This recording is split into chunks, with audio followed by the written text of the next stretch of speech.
नमस्कार मंडळी, आजच्या जेवणात काय? आज आपण रानभाजी घेऊन आलेलो आहे, जी आहे कुडाच्या शेंगा. ही भाजी औषधी गुणांनी खूप जास्त परिपूर्ण आहे. ह्याही थोडीशी किंचितशी अशी कडू असते, पण ह्याने पोटाचे आजार किंवा आपली पचनशक्ती चांगली सुधारते. तर चला बघूया आपण कशी काय साफ करायची, कापायची आणि भाजी बनवायची.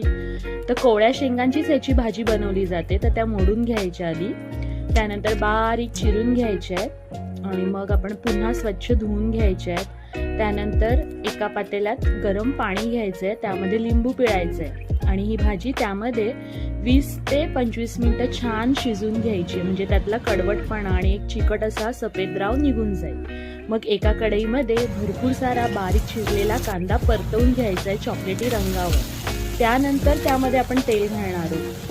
मग बारीक चिरलेली हिरवी मिरची घालायची, ओलं खोलेलं नारळ घालायचं आहे आणि मग सगळं छान परतून घ्यायचं. मग थोडंसं हिंग घालायचं आहे आणि जी आपली कुडाची भाजी आपण वाफवून घेतलेली आहे ती घालून घ्यायची आहे. सगळं छान परतून घ्यायचं आहे. ठेचलेला थोडासा लसूण आणि चवीपुरतं मीठ घालून घ्यायचं आहे आणि वाफ काढून छान शिजून घ्यायची आहे भाजी. ह्यासोबत मी आज तांदळाची पेज बनवलेली आहे. तर तुम्ही पण असा बेत नक्की ट्राय करून बघा. तुम्हाला पण ही भाजी नक्की आवडेल आणि तांदळाच्या पेजेसोबत खूप सुंदर लागते. तर कशी वाटली रेसिपी नक्की कळवा. आवडल्यास चॅनलला लाईक, शेअर, सबस्क्राईब करा. धन्यवाद.